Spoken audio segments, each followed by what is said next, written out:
So welcome back to our course in molecular physics and introductory quantum mechanics. Let's begin this lecture by sort of reviewing what we have done so far. We have been revisiting many concepts in classical mechanics, focusing on the concept of conservation laws of energy, momentum, and angular momentum.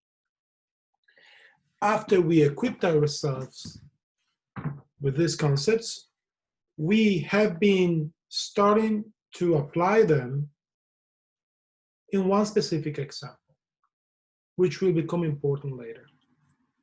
And this specific example was introduced for a number of reasons. The first one was to show how powerful this concept of conservation laws are and how helpful they are in solving practical problems. And the second, to set the stage for the discussion and transition to quantum mechanics. The problem we were looking at was the classical theory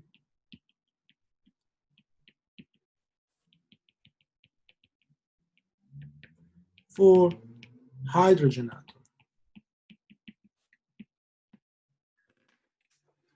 atom. Can we explain the structure and existence of hydrogen atom on the basis of Newtonian mechanics?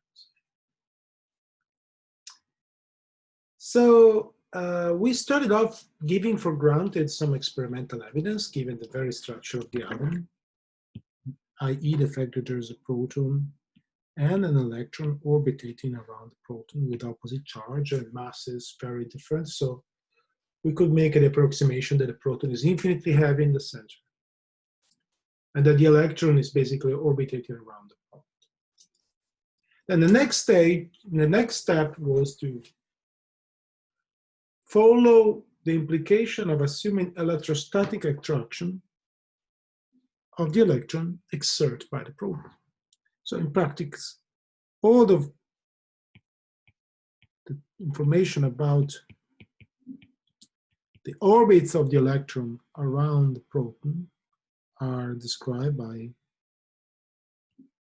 the Newton's law, in which we have introduced the Coulomb force on the right-hand side. R is nothing but the modulus of the distance vector R pointing from the nucleus to the electron. Now, although we didn't emphasize this yesterday in the previous lecture, already these expressions contain some approximation. In particular, we are neglecting all magnetic effects.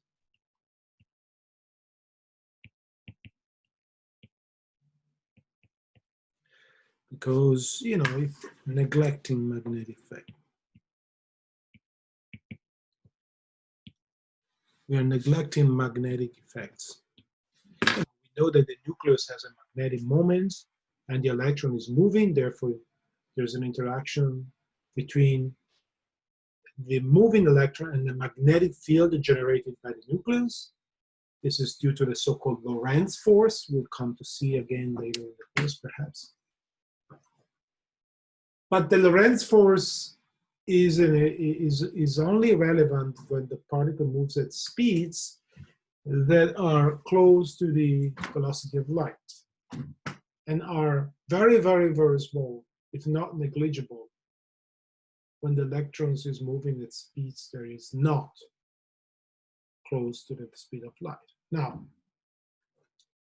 of course, you don't know the velocity of the electron until you can compute it from your Newton's equations, from the solution of Newton's equation. So in principle, what should first solve the problem without, for instance, without including magnetic effects, compute the velocity, look at the order of magnitude of the modulus of the velocity, and compare it to the velocity of light to make, you know, an assessment whether this model was classical. I will skip all this. There are much faster ways to estimate the velocity of the electrons, and we might discuss that as we move on. But But the important sort of bottom line of this discussion is that there's no need of including magnetic effects, because in fact the electron is moving very slowly compared to the speed of light. Okay, then we looked at this equation and we realized these were really three coupled differential equations for the three coordinates x, y, and z in 3 dimensions. And we immediately realized that solving analytically 3 coupled differential equation with a Coulombic force was a formidable problem, which can only be tackled with computers. In order to gain information about the orbits, then, we resorted of taking alternative routes. And these are the routes that were taken by Newton to compute the orbits of planets in a gravitational field exerted by the sun. And as you know, there's a strong analogy between Coulomb law for electrostatics and Newton's law for gravitation. They all follow a 1/r² rule and a central force rule. So you can think of the electron orbitating around the proton as a copy of the Earth orbitating around the sun problem. A similar feature as far as also in the case of the sun, you neglect the mass of, you take the mass of the sun as infinitely larger than the mass of Earth, and you're not making a big mistake. And likewise, we take the mass of the proton infinitely larger than the mass of the electron. So as far as classical mechanics, when you choose to neglect magnetic effect, the problem becomes completely analog to that of classical, of the orbits. However, there is a fundamental difference, that even if we choose to neglect the existence of magnetic interaction between the proton and the electron, at the end of the game, we will have to include some magnetic effect, because, as we shall see, the electrons orbitating around the proton will lose their energy by emitting electromagnetic radiation. Now, also the Earth orbitating around the sun, according to general relativity, emits gravitational wave, and therefore loses a little bit of their energy by emitting gravitational waves. But the emission of waves in the electromagnetic process is so much stronger, and we should see the implication of that. But this is jumping ahead. We can safely skip this. As far as this problem is concerned, from a mathematical point of view, our discussion will be very, very similar, basically one-to-one correspondence with the discussion of orbitary motion in gravitation. And in order to tackle that, having understood that, vanilla approach in which you split the x, y, and z coordinate is outrageously and utterly complicated, we resorted on a different strategy. And we wanted to use symmetries and conservation laws. So we want to use symmetries, and the two things always go together, plus conservation laws.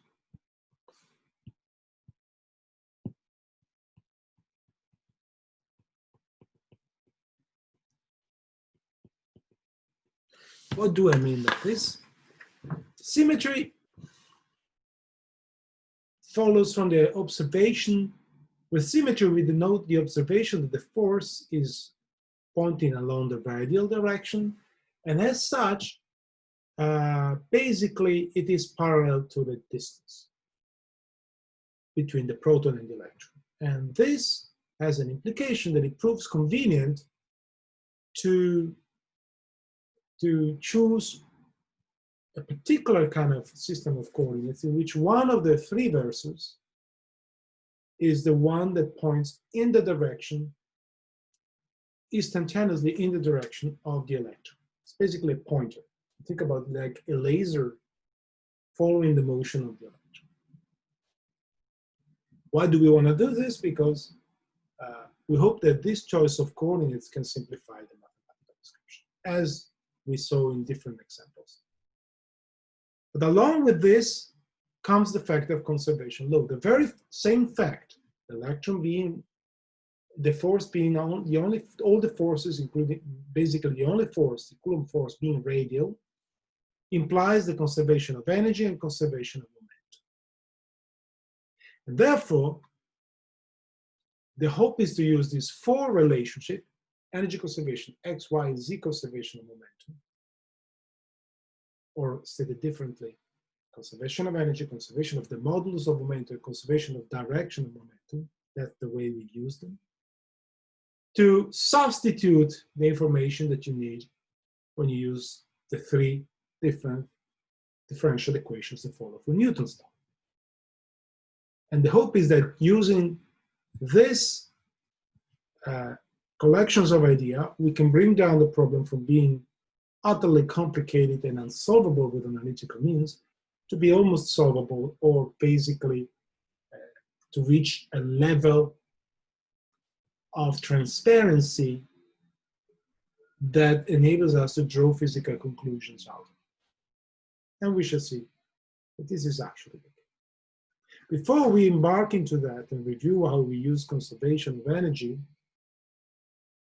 let me just make a comment in what is on the board right now. Now here, I just said that we use the concept of symmetry, in this case radial or spherical symmetry.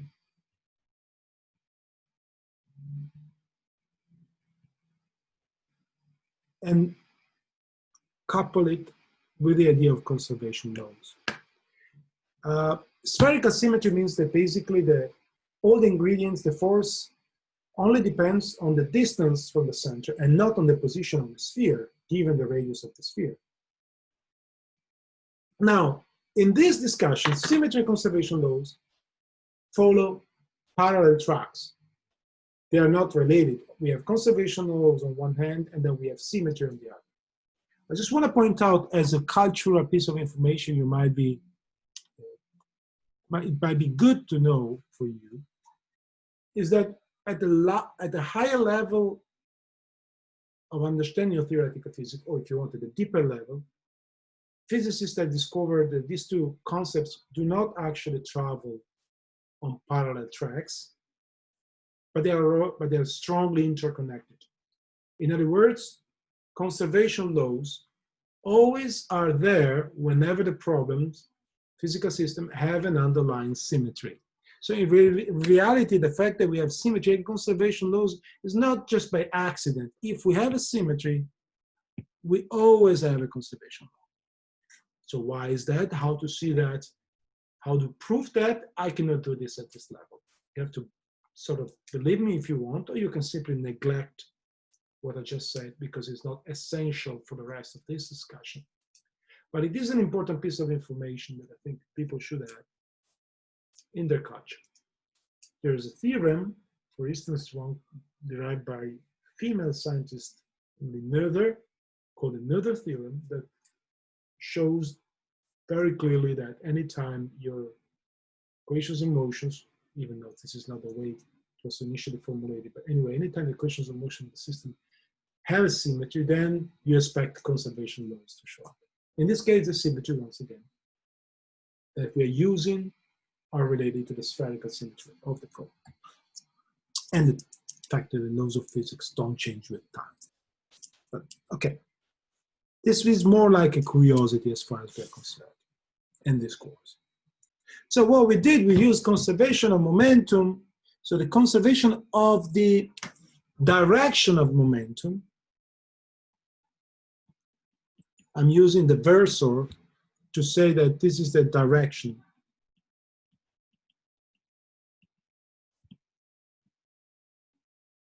To imply the motion occurs on a plane, on a single plane.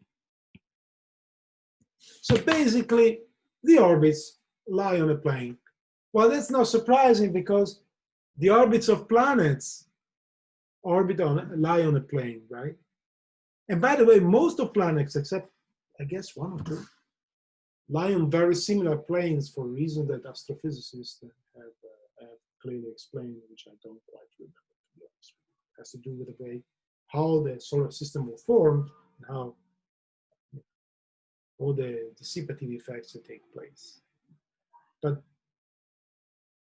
it's no surprise that, given the analogy between the Coulombic problem on the one hand and the gravitational problem on the other hand, it's not surprising that we detect such similar features. So yes, electrons and protons. Electron describes an orbit in classical mechanics around the proton, and this orbit is entirely contained on a plane, which in different words means I can draw it on a piece of paper.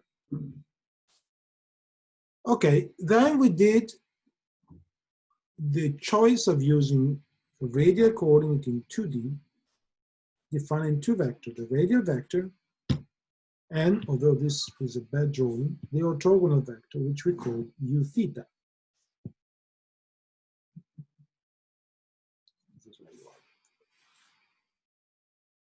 I need only two coordinates because the motion is now restricted to be on the plane. The dynamics over the z way, the perpendicular coordinate is trivial. It's going to be 0 all the time. With this idea in mind, we wanted to use the second piece of information, pay a second coin, second conservation law, and it's the conservation of energy. We wrote the kinetic energy plus the potential energy. And the potential energy is a function only of the distance from the center, not on the specific value on the circle, because of rotational symmetry we've been discussing so far, and even at the beginning of the video. And once you write down things explicitly, assuming you remember the expression of the potential energy for the Coulombic force, we arrive to this expression in CGS units. What I mean by CGS units are not working in the international system where you have 1/4 pi epsilon naught in denominator. We might be working in that. No problem doing that. Normally, quantum mechanics is formulated in units, which are defined slightly differently, and for which you don't have a 4 pi. So whenever you use a code for solving, typically this code is naturally implemented in CGS units. This is why I try to use the same unit in this course, and whenever dealing with one. Okay. The next step was to split this velocity into two components. A component parallel to the first axis and a component parallel to the second axis. So basically I'm using a decomposition of velocity that is consistent with our choice of reference frame. And that's more or less where we sort of stopped during last lecture. And that's where we started from in this lecture. So the idea is to take the kinetic energy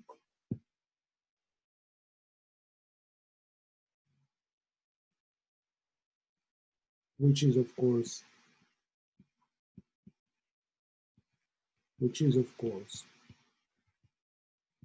that V is nothing but the modulus of V squared, and realize that V squared being V dot V is not, can be written as V theta plus V R squared.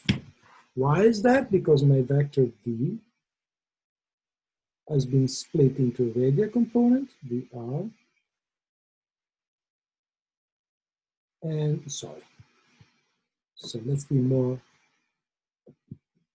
explicit. I have my proton, I have my electron, and let's suppose the electron has instantaneous velocity v, say this direction. Then I draw my line here. This will be VR, and this will be V theta. But this is just V. Okay? Now, since VR and V theta are reciprocally orthogonal, which means VR dot V theta inner product is 0, then since we have this feature, then clearly V squared is equal to VR squared plus V theta squared. This is from Pythagoras' theorem, if you want.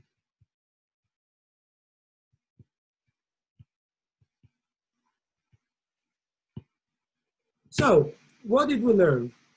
That in these radial coordinates, the energy of my particle is split into a radial kinetic energy plus a tangential kinetic energy plus a potential energy. Well, fine, good to know. Why are we interested in this? No.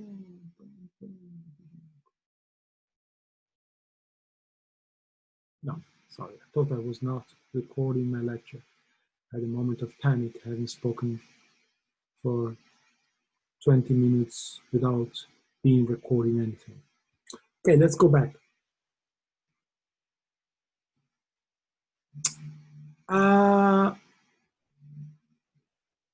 At the moment, there's no particular advantage having split the velocity in parallel and orthogonal components. However, let's take a break and compute. So what is the use? Why splitting the kinetic energy in this way? While the kinetic energy, remember, is 1/2 mv squared, sometimes denoted with T. To find out, let's compute the modulus of the angular momentum. Actually, let's compute the modulus of the angular momentum squared. Why do we want to do this? Bear with me. You'll discover it. So, we have made this split, but we don't still understand why. And to understand the why, let's take a break and do this calculation. Given the result of this calculation, hopefully a light bulb will light up in your head.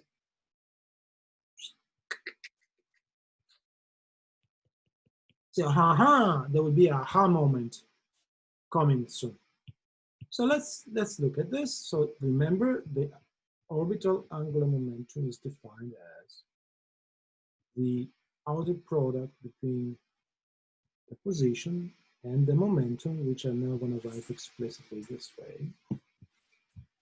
Now, the modulus of the angular momentum, though, is given by the modulus of this. Let me just use the distributive property.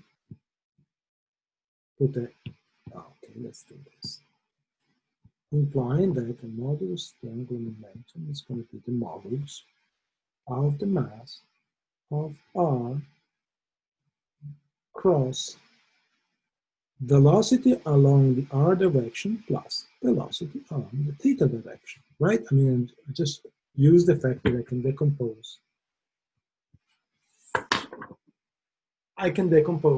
the velocity in the bases that I've chosen. So I'm making use of the fact that I'm using a polar base.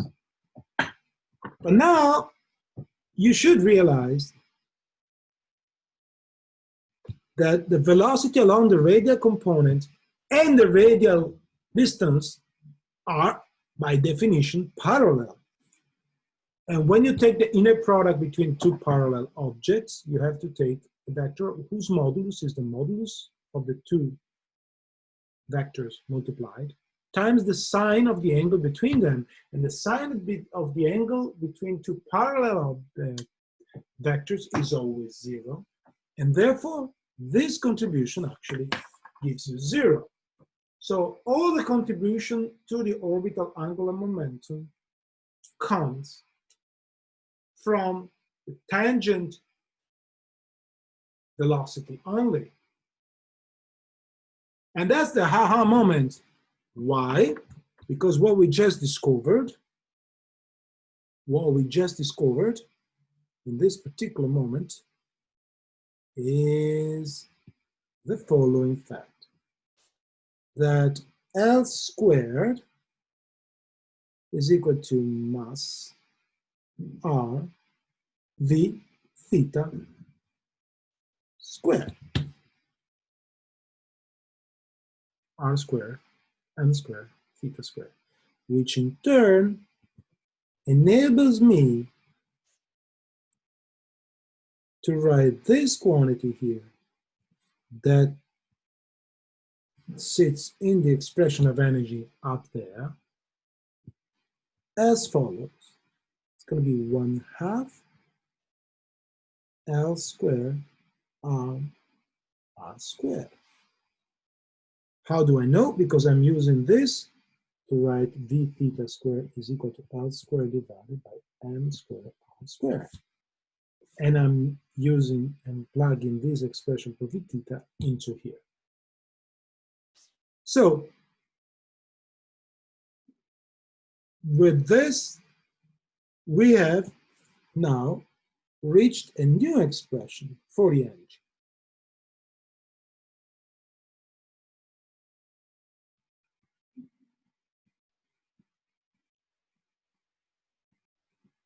That's the radiokinetic energy. And now I have a combination of two terms.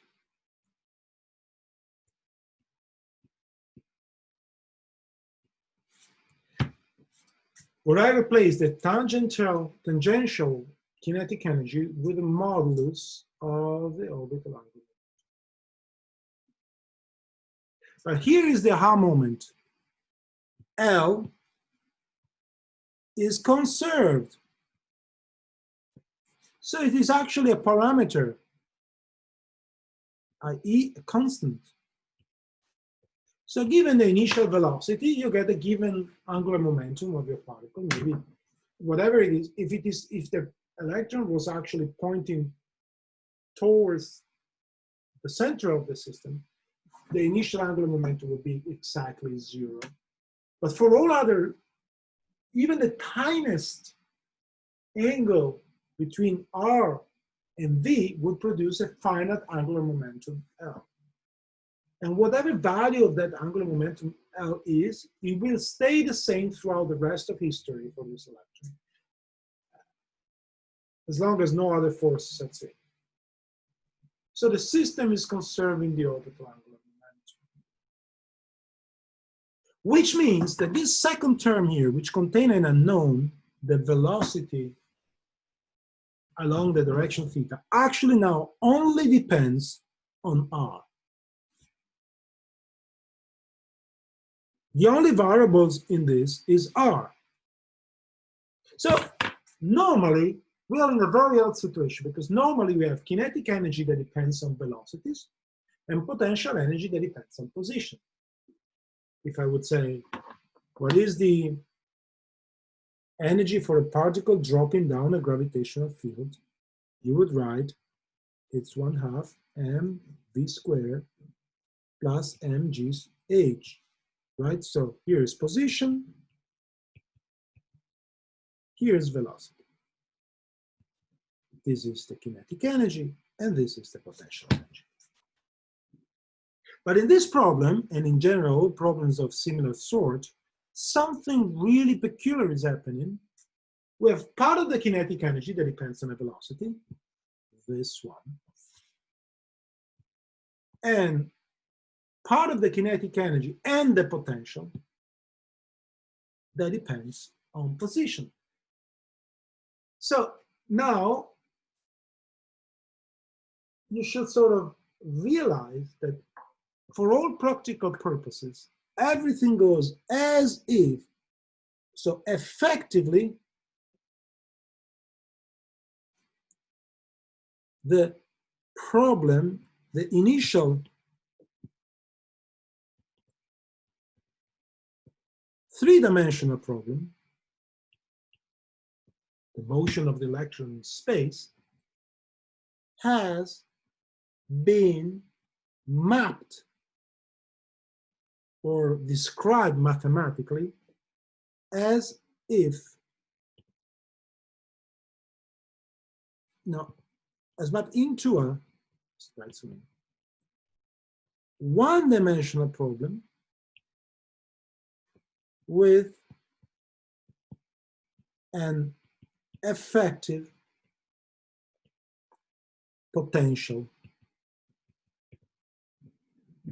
V effective of R equals R squared to mR squared negative E squared over R.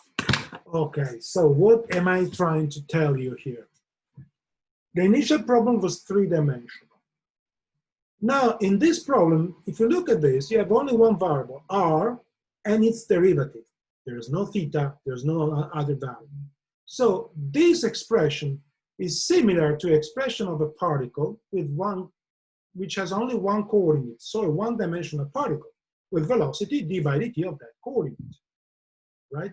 Like in the example of the particle dropping down vertically in the gravitational field.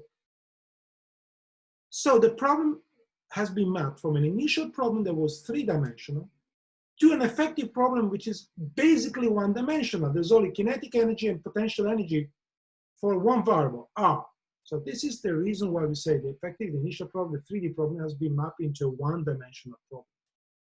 However, in this one-dimensional problem, it's not exactly like the original three-dimensional problem in which I just drop the vector nature of the position and replace it by a scalar, R.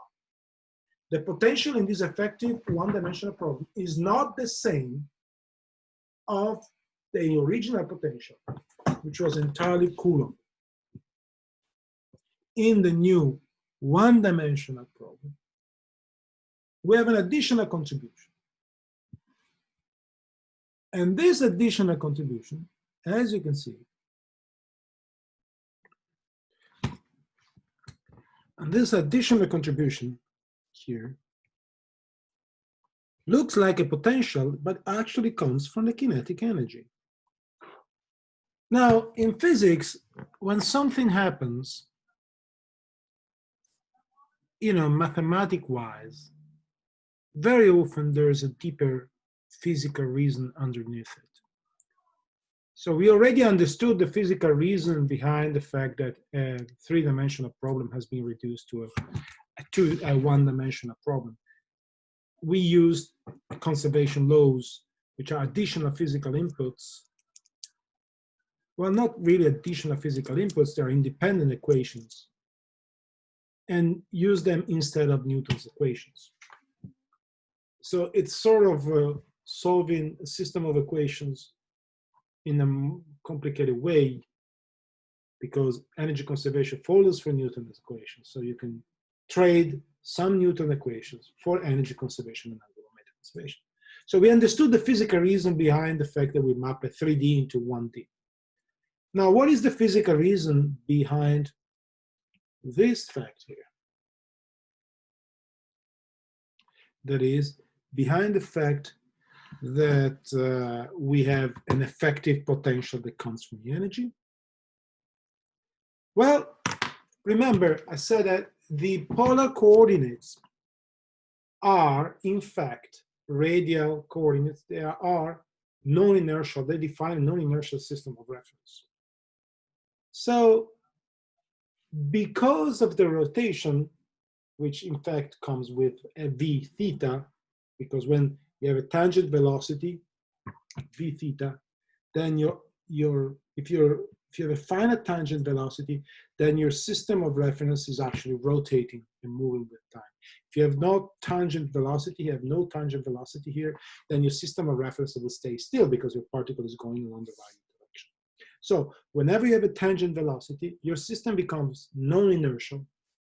And whenever you have a non-inertial frame, you have apparent forces, centrifugal forces.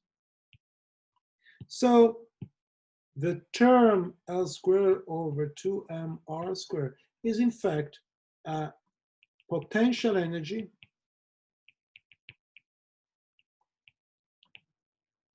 associated to centrifugal apparent forces.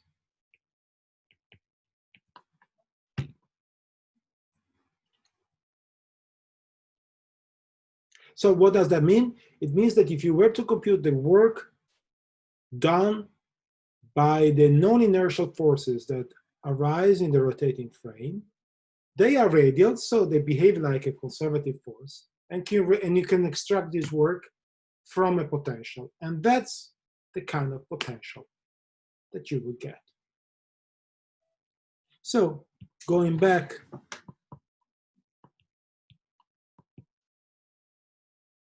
to our previous expression, then we have a centrifugal terms and a centripetal term. So this is centrifugal, and this is a centripetal term. This is a potential that is associated to a force pushing the electron away from the nucleus because of this inertial frame. And it vanishes when the electron is going straight into the nucleus, when L squared is equal to 0. Whilst this term here, E squared over, is an attractive term that pulls the electrons towards the nucleus. I think it's important to remind for a moment the relationship.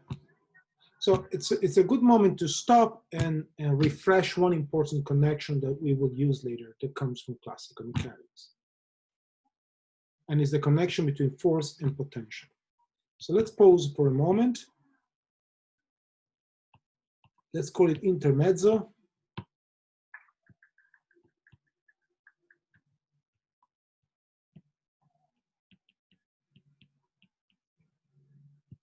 And we'll discuss how you get the forces from potential. So in our discussion a couple of lectures ago, we went the opposite direction and discovered how the potentials actually can be calculated knowing the force, basically by computing the work done by the force along any path connecting 2 points. Remember, we had this definition that U in B, U in A and B are two arbitrary point is negative the work done for going from XA to XB, i.e. negative the line integral from XA, XB of the force along any path.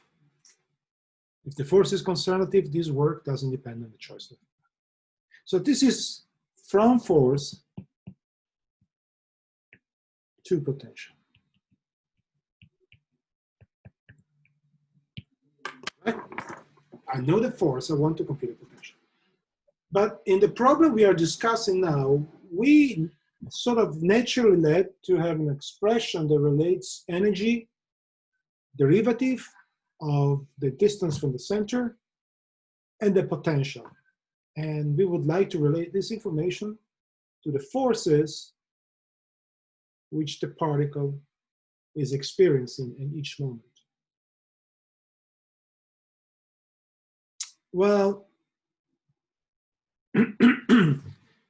this is the part in which I must rely very extensively on the mathematical background that some of you might not have at this moment, but it's being covered by the lectures of Andrea Pedrielli for the students in the Master in Quantitative Computational Biology in University of Trento, or can be found in the notes in my webpage for everyone else. And it's the generalization of the concept of derivative to multidimension. But let me just remind you that if you have a one-dimensional problem, say my u of x is equal to u of x naught negative integral from x naught to x dx f of x. This is the one-dimensional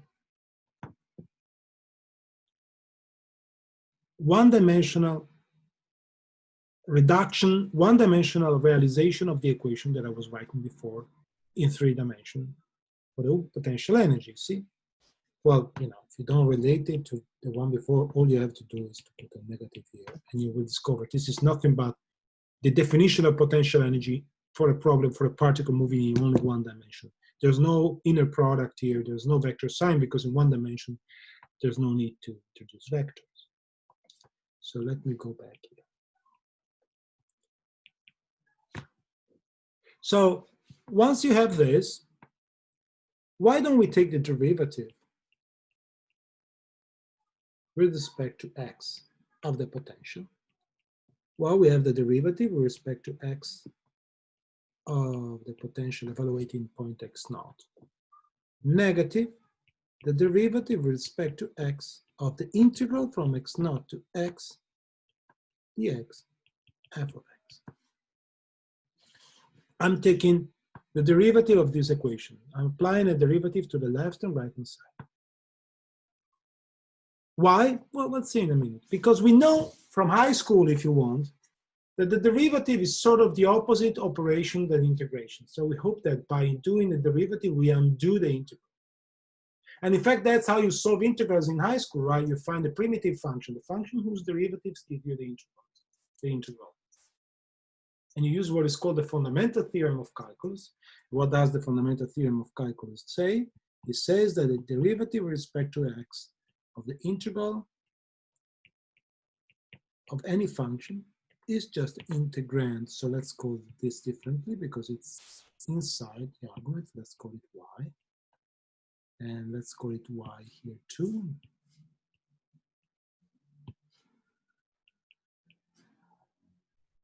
Well, that's actually f of x.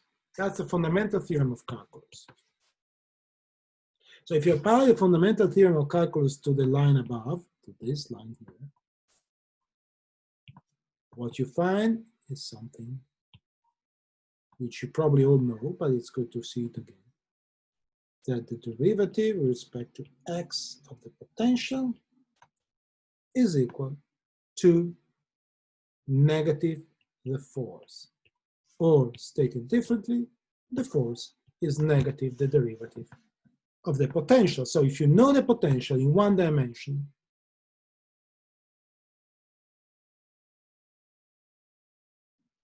you can get the force by simply taking the derivative of the potential.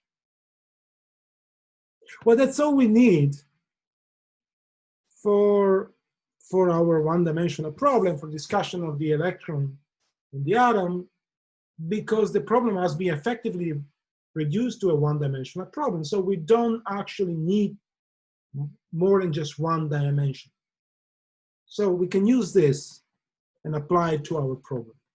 However, at the same time, in the course by Andrea Pedrielli, you will learn how to relate with a similar operation the force when you have more than 1 dimension, in 3 dimensions. And what will enter here is an object that is called gradient, and is basically constructed by differentiating 1 component at a time. For the x component, you perform the derivative with respect to x. For the y component of the force, you perform the derivative with respect to y, and so on and so forth. But I don't want to get you confused. For the moment, we don't need to know this.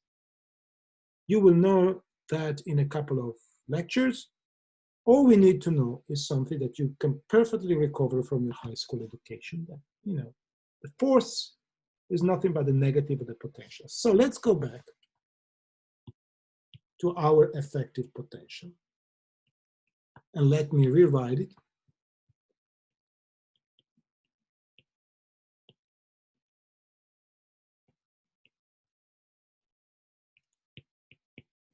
Now, if I differentiate this term and take a negative sign, I will discover that these two contributions have an opposite sign. So if I draw this potential on a plane, in a graph, and I put the distance, of course, the distance cannot be negative, so I don't need to consider the negative side of this plot. And here's my effective potential. It looks a little bit like this. When you're very close to the origin, 1 over r squared is much larger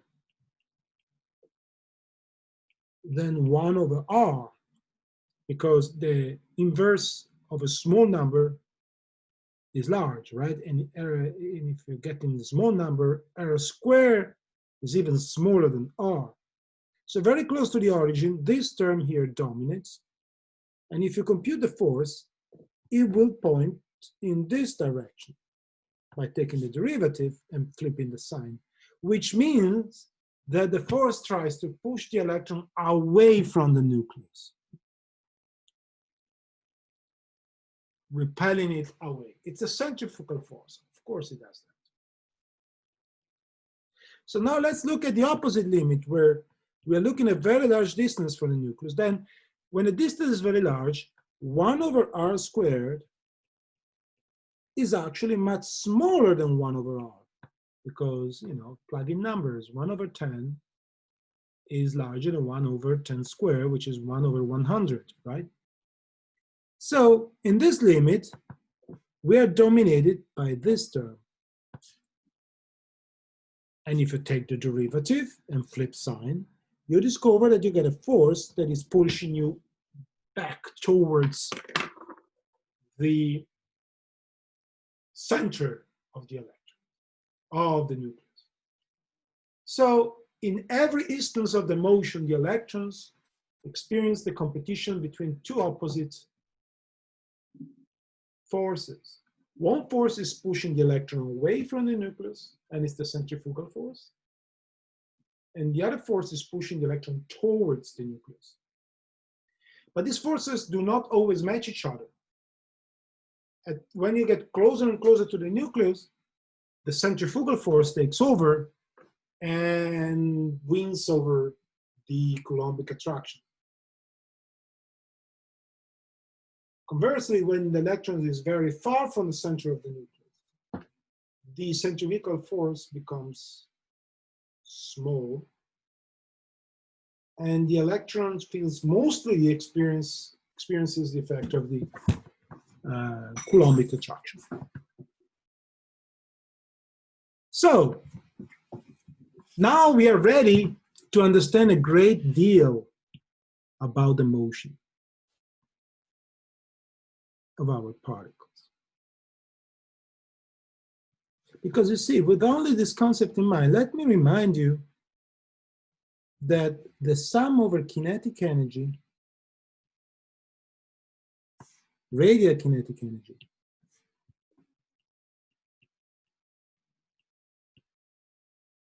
plus this nice effective potential is a constant of motion. So although each term individually may vary over the course of motion during the orbit of the electron, the sum of all these three terms, and this is of course a derivative. Apologize for that.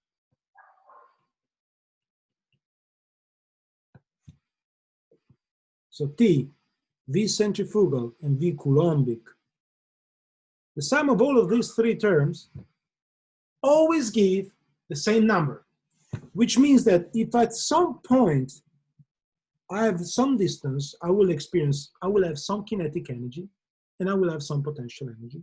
And if I sum them up, let's suppose that the total value of these three terms is some numbers E naught. Now, I can draw this value on this plot because the units of the energy are the same as the unit of the potential. So let's draw a line here, E naught. Suppose this is my mechanical energy. I can draw it everywhere. I just chose one line. Then we'll see what happens if I have different lines, right? We'll see the implication of drawing this line lower or upper in a moment. For the moment, I just said let's draw on this plot a line that tells me what is my energy. So all I know is that even during the motion, all these three terms may individually vary. They will add up in such a way that my energy will always be E naught. So suppose that we start with a given angular momentum at some position R naught. Say we are here. I'm using another column. Now, and suppose that our initial velocity has a component towards the center of the nucleus. So let's suppose I have an ellipsis, and I'm having like this component here of the velocity. So that my initial kinetic energy is in the direction of reducing the distance from the initial motion is in the direction of reducing the distance from the center. See, this is the distance, and later on the distance will be smaller, R and R prime. So suppose that my electron is on a piece of trajectory in which the distance is removed, is becoming shorter. You're approaching the nucleus. This means that the system is moving in this direction towards smaller and smaller distance from the center. However, the energy will remain constant anywhere on this line until the system reaches this point. Why? Because this point, if you look at it, is a point in which the energy equals the effective potential. This is my energy. This is my effective potential. This point is where the energy equals precisely the value of the effective potential. Let's call it R smaller. Conversely, let's call R bigger the other point where the energy equals the effective potential. There are two of them in this case, right? Now, but let's focus on R smaller. The energy equals the effective potential. Now, if you look at this equation, this can only mean that the kinetic energy must be 0. Why? Because I know that the energy plus the effective potential plus the kinetic energy, the energy is always equal to the effective potential plus the kinetic energy. But in this point, the energy is completely saturated by the effective potential. So the only way this can happen is that this term is simply 0 in this point. So as I move here, the rate at which the distance is decreased from the nucleus, becomes smaller and smaller, and at this point, stop changing.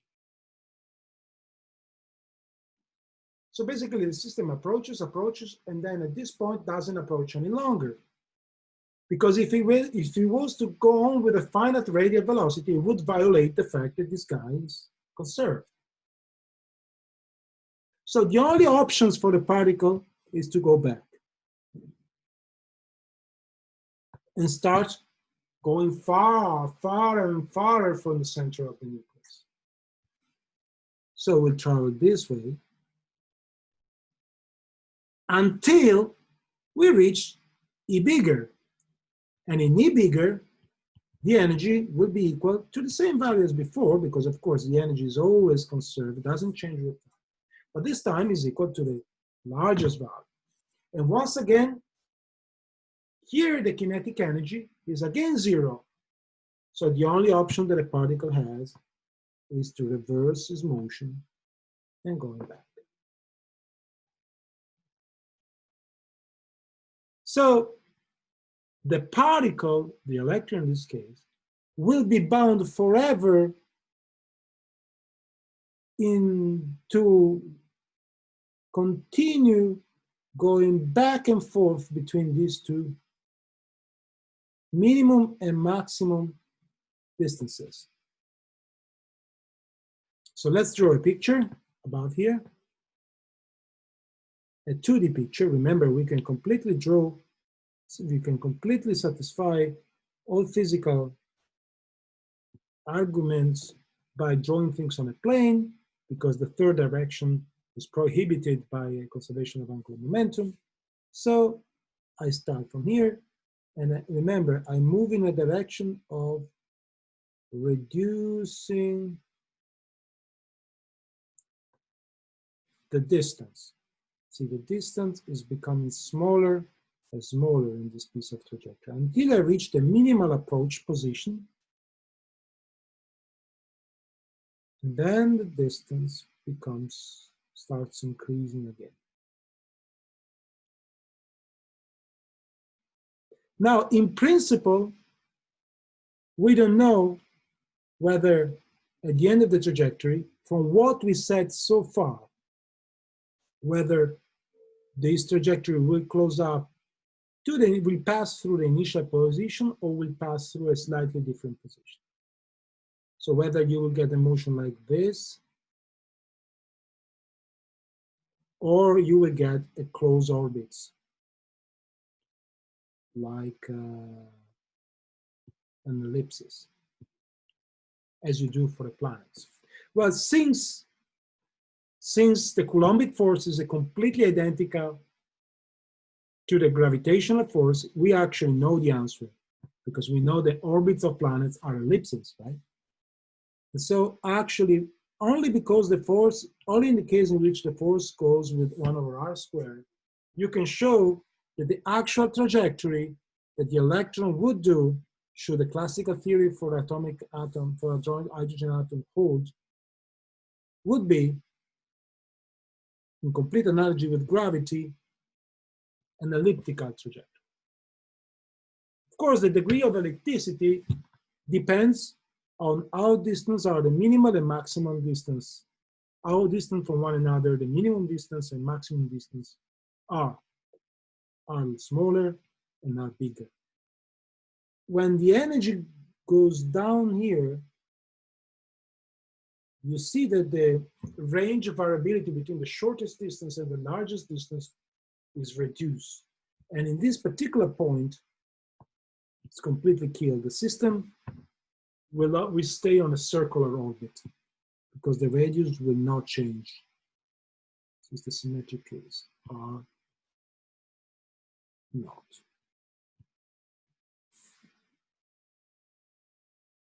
So, however, so far we have discussed,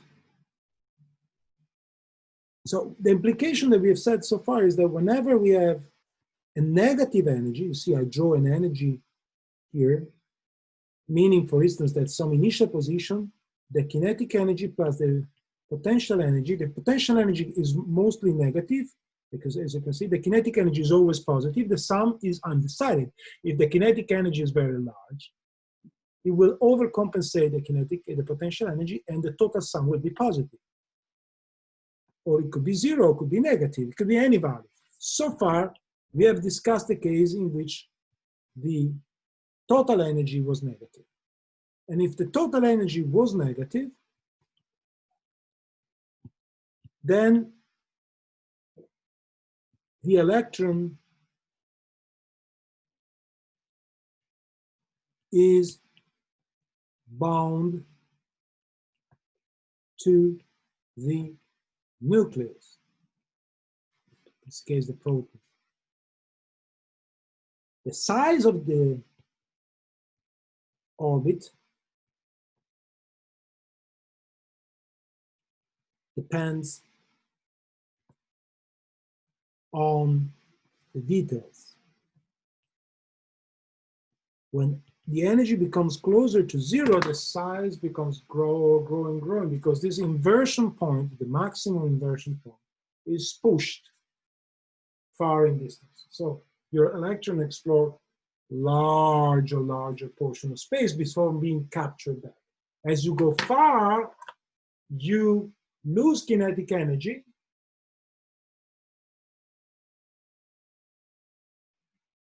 At some point, the potential energy is able to catch on with you and take you back. and the gravitational force pulls you back. Conversely, when you get closer, closer, closer, closer, the Coulombic energy is very happy, it's trying to push you as much as possible, but a repulsive centrifugal force pushes the electron away until critical point where the electron hits compensation of the two forces, forces, Coulombic and repulsive. And basically, you arrive to a point where the repulsive forces begins to win and eventually stops the particle, reducing the distance from the nucleus and inverts the motion. So these 2 points are called the inversion, classical inversion points.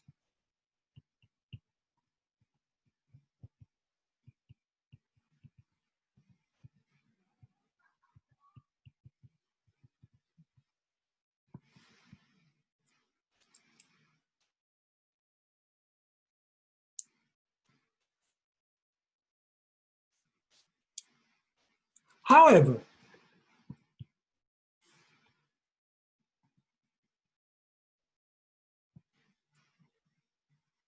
so let me draw it before I say the rest of the sentence. So I have my proton, then I have my electron, nicely performing now in orbit. Now suppose we now kick the electron. For instance, we shine light on it with a laser and we kick the electron. After the kick, the electron has gained a lot of kinetic energy because that's what kick do, right? They give you energy. So suppose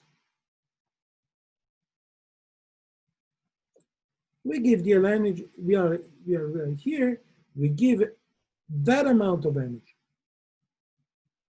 Now that's my new energy, E prime, after the kick. Now what happens now? If the electron was going towards the center of the nucleus, it will continue going towards the center of the nucleus, maybe, after the kick. Suppose that after a kick, the electron is moving in a direction that reduces the distance to the nucleus. Eventually, no matter how strong I kick it, this potential will always equal the total energy because this potential is going to infinite at zero distance. So no matter how strong I kick it, I will never be able to push the electron on top of the proton. The stronger I push it, the higher the value of the energy will be.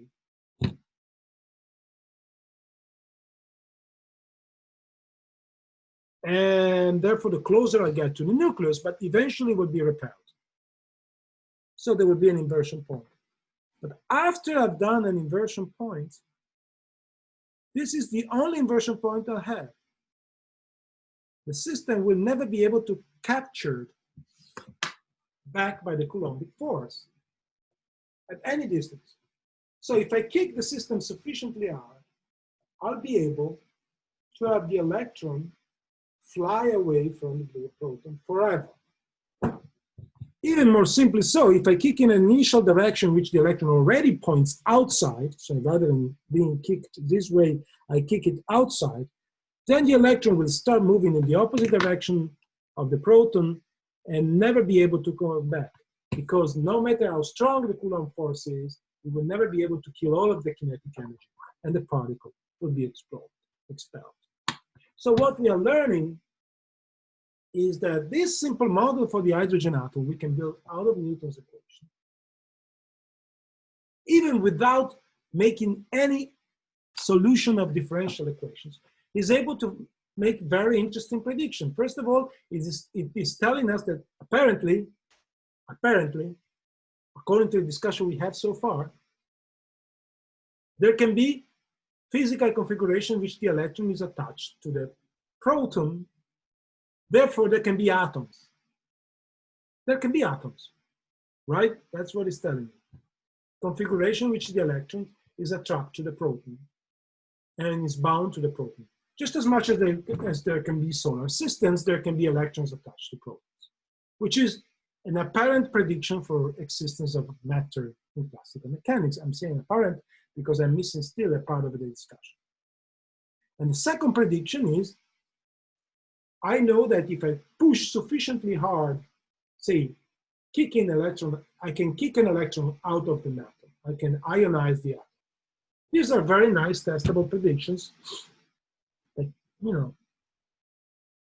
naively would say we have a wonderful theory for hydrogen atom already based on classical mechanics.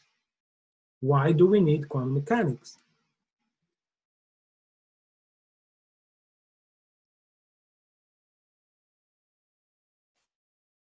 We do need quantum mechanics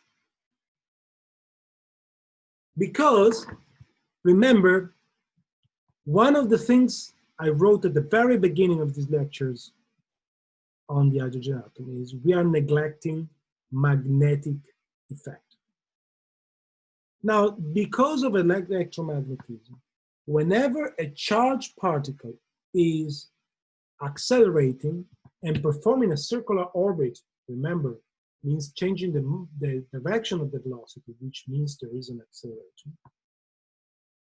you are supposed to radiate away electromagnetic energy. Now, I am not concerned here in this lecture to discuss the specific physical law through which you radiate away an electromagnetic energy. However, the important thing to do is that you lose some energy, and also possibly even angular momentum, because the light carries angular momentum. In any way, you lose energy, so you lose part of the tangent velocity. So basically, if you lose energy, what actually happens is that the electron is no longer able to perform, say, a circular orbit. But because of the radiation of energy, the electron is actually spiraling towards the center, because as time goes by, the centrifugal force, which depends on the tangent velocity squared, is actually reduced because part of that tangent velocity is being irradiated away in terms of electromagnetic interactions. So the strength of the repulsive core becomes weaker and weaker, and Coulombic interaction ultimately takes over. The electron is also much slower and eventually collapses to the center.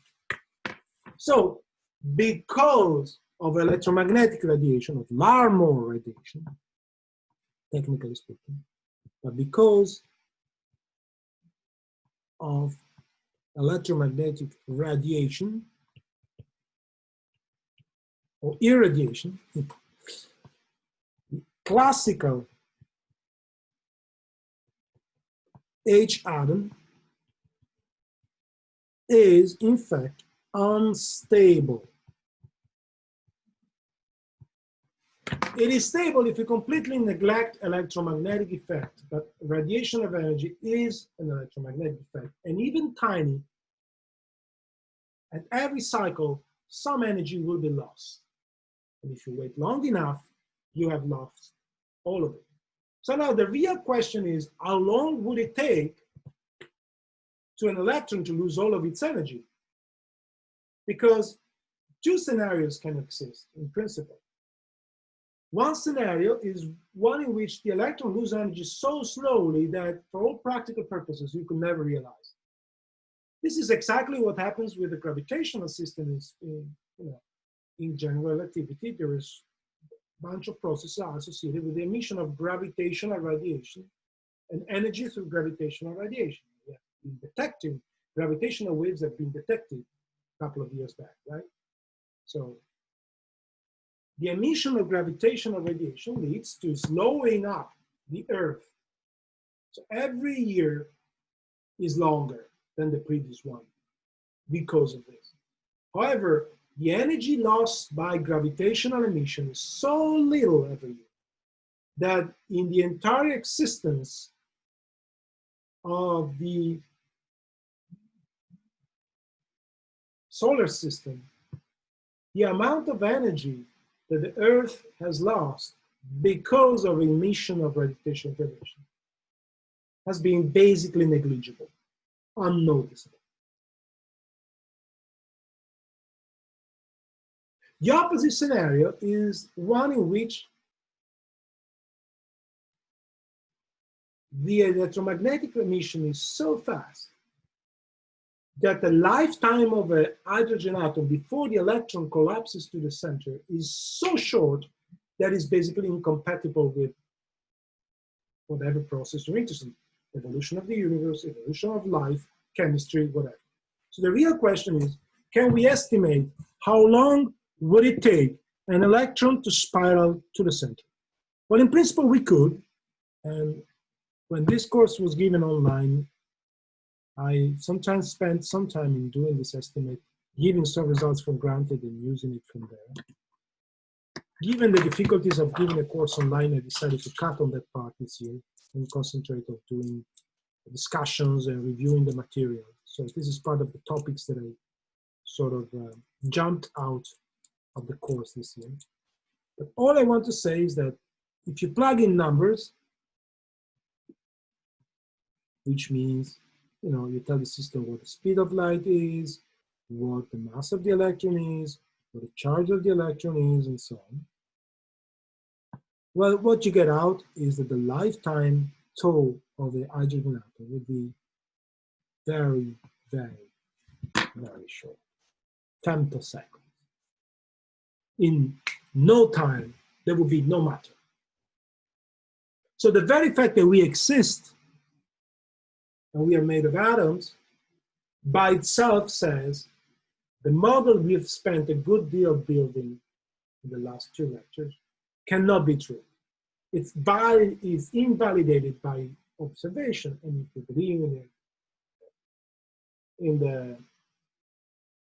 the scientific method, we must come to the conclusion that we must abandon it. So, classical mechanics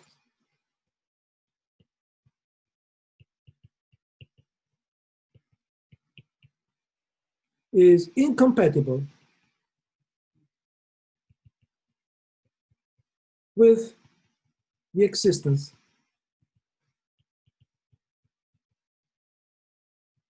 of atoms, of matter, of atoms. The very existence of atoms is not something you can reconcile with the existence of quantum, of classical.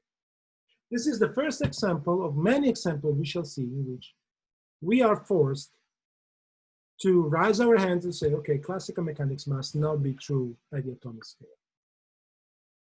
So quite a lot to digest for this lecture, but it's nice that using simple concepts that were there since the beginning of your background, we came to a conclusion as far-reaching as there must be more physics than classical mechanics if we want to explain the existence of atoms.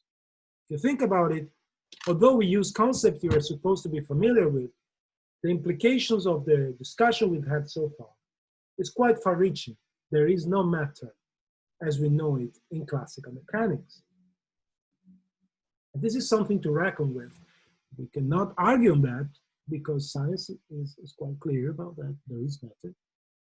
And we can only think, well, either the observations are wrong and we don't exist, and atoms are not made by nucleus and an orbiting electron, and this was long discussed. People try to think maybe this is the way, maybe this model of having a nucleus, but unfortunately all experimental evidence point very clearly in the direction in which, yes, there is a nucleus and an electron orbiting around. Scattering experiments clearly point that direction. So we cannot dispute that experimental information. Atoms are not homogeneous charge distributions. But on the other hand, classical mechanics cannot be disputed as well. It doesn't cope with that piece of experimental information. So it must be modified or even thrown away when it comes to microscopic scale. So you see, we've come to a very heavy conclusion at the end of this lecture. Many more will follow later. But that's the first time we get something really, hopefully new with respect to what you were supposed to already know from your high school education or early college education. Okay, more about this next lecture.